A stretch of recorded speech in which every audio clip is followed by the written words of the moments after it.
Amelia dari Prodi PBSIB angkatan tahun 2022 dengan nomor absen 29. Di sini saya akan membacakan cerpen yang berjudul Mata yang Indah, karya Budi Dharma. Beberapa saat sebelum meninggal, ibu mengelus-elus kepala saya, kemudian berkata, "Haruman, lihatlah mata saya baik-baik." Tanpa ada nyala lembut di mata ibu, nyala lilin yang hampir padam. Lilin sudah hampir habis, demikian pula sumbunya. Namun, tampak nyala lilin itu tenang.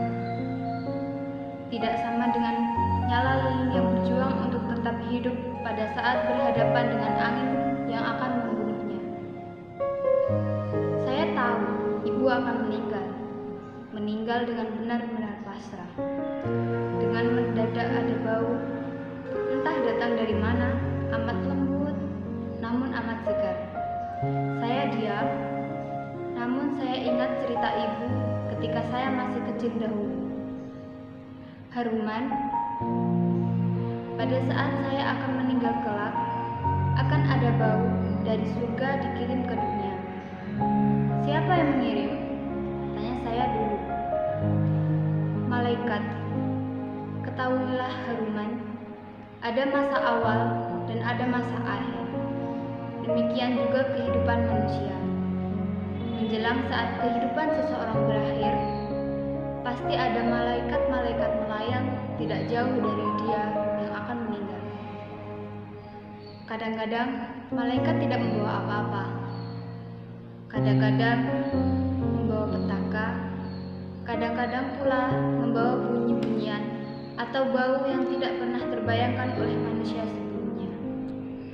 Lakukanlah tindakan-tindakan mulia dengan hati yang bersih dalam hidupmu, Haruman, agar kelak sebelum kamu meninggal, malaikat akan membawakan kamu pertanda-pertanda yang agung.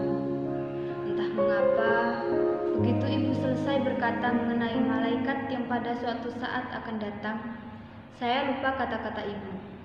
Saya hanya ingat ibu selalu berbuat baik kepada siapapun, dan seringkali ibu saya memberi nasihat kepada saya untuk meniru perbuatan-perbuatannya.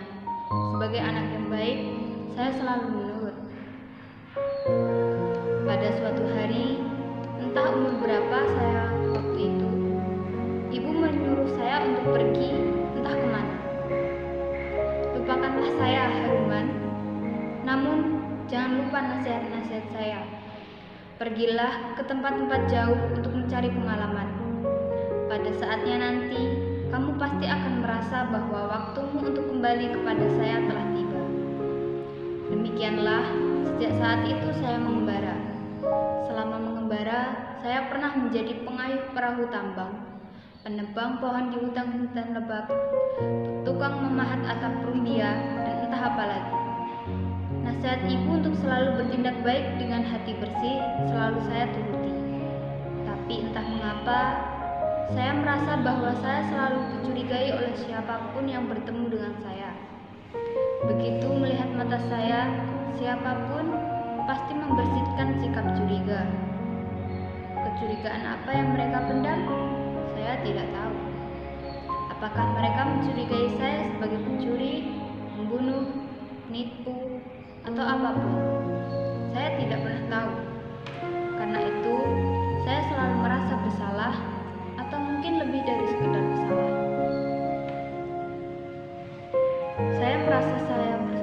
Saya merasa saya berdosa, kendati saya yakin saya tidak pernah melakukan tindakan laknat sama sekali. Berpikir buruk pun kepada siapapun dan kepada apapun, saya tidak pernah. Mungkin karena saya merasa selalu dicurigai, dan karena itu saya merasa bersalah dan berdosa, saya selalu berpindah-pindah tempat. Tidak pernah saya tinggal di satu tempat lebih dari 3 hari. Memang, tidak ada satu orang pun yang pernah mengusir saya. Namun, saya sendiri merasa malu, saya akan menjadi beban bagi mereka. Pada suatu hari, ketika saya sedang berjalan dari satu desa ke desa lain, seekor burung besar tanpa saya ketahui dari mana asalnya, dengan sangat mendadak menukik ke arah saya, lalu berusaha dengan amat susah payah untuk menyerang mata saya. Entah mengapa, tepat pada saat cakar burung akan menghujam ke mata saya berhasil menutup wajah erat-erat dengan tangan. Dengan sangat cepat, burung itu kembali ke udara, lalu dengan sangat mendadak berusaha menyerang lagi. Demikianlah, bertubi-tubi burung itu menyerang saya, dan bertubi-tubi pula saya menutup wajah saya dengan tangan. Akhirnya, burung itu hanya sanggup melukai tangan saya, tanpa sanggup mencongkel mata saya.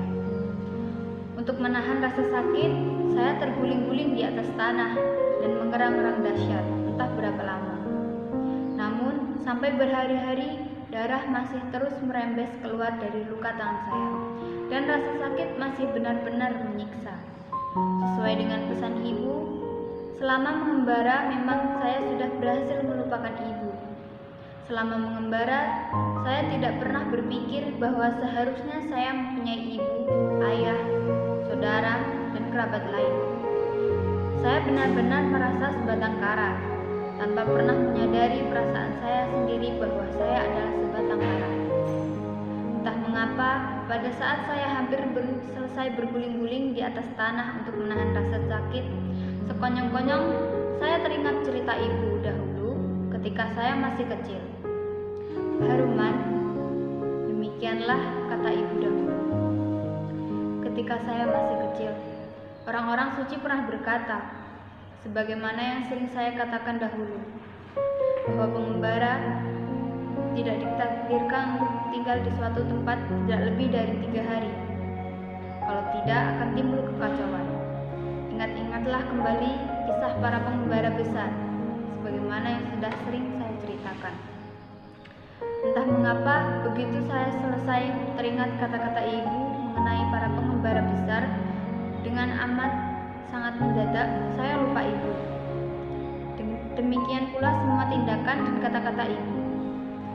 Hanya memang kadang-kadang saya merasa mendapat peringatan entah dari siapa untuk tidak tinggal bersama orang lain lebih dari 3 hari. Dan memang saya tidak pernah mempunyai keinginan sedikit pun untuk mengganggu dan membebani orang lain. Demikianlah, setelah saya kena serangan burung besar itu, saya cacat. Tangan saya masih tetap dapat saya pergunakan untuk bekerja, namun lambat dan cepat capek. Dan seluruh tubuh saya juga menjadi tidak beres. Kadang-kadang tubuh saya mendadak panas, seolah darah saya mendidih. Beberapa kali pula dengan mendadak saya kehilangan keseimbangan.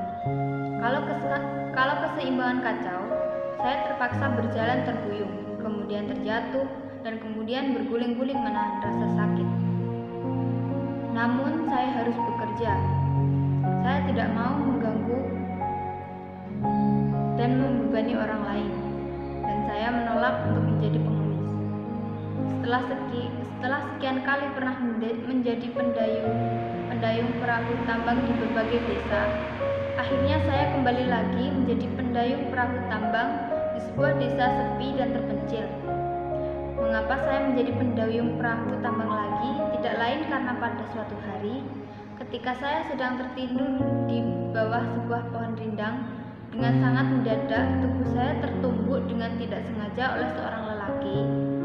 Begitu keras dia menumbuk saya sampai dia terpaksa terguling. Saya benar-benar terperanjat ketika saya menyadari bahwa ternyata mata laki-laki yang tidak sengaja menumbuk tubuh saya ini memiliki mata yang luar biasa indah dan luar biasa cemerlang. Namun terasa benar bahwa mata yang luar biasa indah itu sebetulnya mengandung penyakit. "Apakah kamu seorang laki-laki muda?" tanya dia. "Ya," kata saya. Saya sadar bahwa dia memandang saya dengan tajam. Namun saya juga sadar bahwa sebetulnya dia tidak melihat saya. "Maaf, sudah bertahun-tahun saya mengalami rabun mata. Makin hari, makin rabun mata saya. Padahal di desa ini, hanya sayalah yang mau menjadi pendayung perahu tambang. Kebetulan pula saya tidak mempunyai kemampuan untuk bekerja apapun selain mendayung perahu tambang saya. Penumpang perahu tambang memang sangat jarang, namun tidak berarti bahwa saya dan perahu saya tidak pernah diperlukan. Pemilik perahu tambang itu bernama Gues. Potongan tubuhnya rasa-rasanya mirip potongan tubuh saya. Begitu juga cara dia berjalan. Segera setelah dia membawa saya ke perahu tambangnya, dia menghilang entah kemana. Mula-mulanya saya tidak tahu bagaimana dia bisa berjalan dan mengayuh perahunya, sebab saya benar-benar yakin bahwa sebetulnya matanya sudah benar-benar buta. Saat sampai hampir menjelang malam, tidak ada satu penumpang pun memerlukan perahu tambang. Saya gelisah karena sampai hampir menjelang malam itu pula tidak nampak tanda-tanda bahwa pemilik perahu tambang itu akan datang. Maka setelah mengikat perahu tambang erat-erat, saya berjalan ke arah pohon rindang dan tertidur lagi di tempat tubuh saya tertumbuh buas tadi. Entah berapa lama saya tertidur, saya tidak tahu.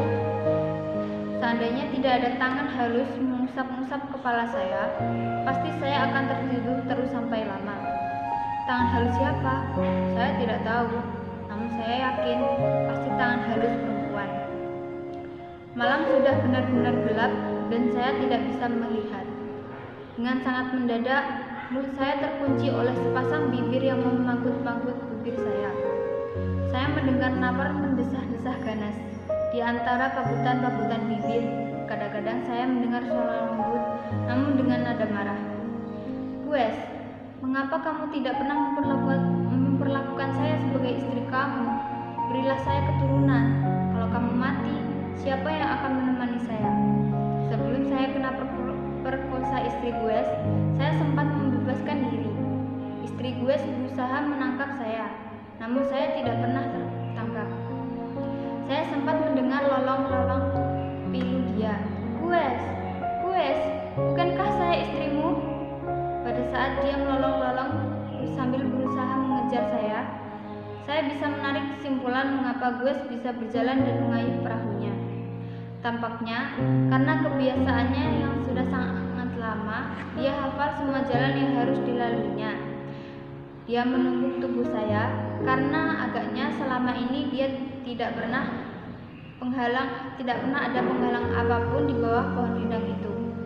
Tampaknya setelah menyadari bahwa saya lari ke arah yang tidak bisa ditempuh Gues, dia sadar bahwa saya bukan Gues. Maka melolong-lolonglah dia, memohon ampun kepada seru sekalian alam. Dia merasa benar-benar menyesal karena telah berusaha melumat-lumat tubuh laki-laki yang ternyata bukan suaminya. Mendengar lolong-lolong penyelesaian, saya berhenti sekejap. Rasa berdosa menyergap seluruh jiwa dan raga saya. Kendati saya tidak pernah berusaha memperkosa siapapun, saya merasa telah menodai istri orang lain. Hati saya benar-benar terluka. Sambil menangis, saya berlari menjauhi desa. Luka hati saya tidak pernah sembuh. Kehidupan saya bagaikan kehidupan dalam neraka. Neraka tempat saya tinggal selama-lamanya. Dosa saya rasanya tidak akan pernah terhapus. Demikianlah saya terus mengembara tanpa ingat dan tanpa keinginan untuk mengingat berapa lama saya sudah mengembara. Dan demikianlah pada suatu hari, dengan sangat mendadak saya teringat ibu. Maka berjalanlah saya pulang, melalui jalan-jalan yang sudah begitu lama saya tinggalkan. Ketika saya tiba kembali di desa ibu, saya melihat pemandangan yang benar-benar mengerikan. Debu berterbangan, rumah tinggal sedikit karena rumah-rumah lain sudah roboh. Tanah retak-retak kekeringan, pohon-pohon mati, dan tidak ada satu hewan pun yang tampak. Sungai juga sudah benar-benar kering. Desa ibu telah ditinggalkan oleh semua penduduk, kecuali ibu. Dan ibu tampaknya tetap bertahan untuk menunggu kedatangan saya kembali. Begitu bertemu dengan ibu, saya sadar bahwa ibu sudah lama-lama bersiap untuk meninggal. Dan dia akan terus bertahan hidup. Seandainya saya tidak pernah kembali, begitu melihat saya datang, begitu pula dia tampak akan meregang nyawa. Namun masih sempat dia mengelus-ngelus kepala saya. Tepat pada saat tangan ibu mulai mengelus-ngelus kepala saya, langsung saya teringat kembali cerita ibu dahulu. Ketika saya masih kecil, mengenai malaikat yang pada suatu saat pasti akan datang menghampiri siapapun. Haruman, maafkanlah saya. Doa-doa saya untuk mendatangkan bidadari ternyata gagal. Sampai saatnya kamu akan meninggal, bidadari akan menjemput kamu. Bidadari yang akan menjemput kamu tidak lain adalah calon istri kamu di surga sana. Begitu ibu selesai mengucapkan kata-katanya, dengan mendadak mata saya menjadi pedih, dan dengan mendadak pula saya merasa benar-benar buta. Saya tidak bisa melihat apapun. Haruman, dengarkanlah pengakuan dosa saya. Dahulu, saya pernah memperkosa seorang laki-laki, entah siapa. Saya tertarik oleh matanya, mata yang terus berkilat, mengirimkan cahaya-cahaya indah. Mata dia jauh lebih indah daripada kelereng mainan para dewa. Malam harinya, saya tertidur pulas dan bermimpi. Dalam mimpi, menurut ibu merasakan beban dosa yang amat berat, karena dia sedang mengandung bayi tanpa ayah yang akan hidup tanpa mata. Tampaknya ada bidadari yang merasa iba kepada ibu. Bidadari ini segera terbang entah kemana, dan dalam waktu singkat sudah kembali dengan membawa sepasang mata indah. Ketahuilah, wahai perempuan malang, kata bidadari, karena saya merasa amat sangat kasihan kepadamu. Dengan sangat tergesa-gesa tadi, saya mencomot mata seseorang. Saya tidak tahu siapa dia, apakah semasa masih hidup dia orang berhati mulia atau sebaliknya. Saya tidak tahu. Arwah dia masih melayang-layang. Aku belum ditentukan apakah dia akan tercebur ke neraka ataukah terangkat ke surga. Saya hanya tahu, wahai perempuan malang, bahwa mata dia luar biasa indah. Dan karena saya sudah terlanjur mencomot sepasang mata indah ini, tidak mungkin saya mengembalikan kepada pemiliknya.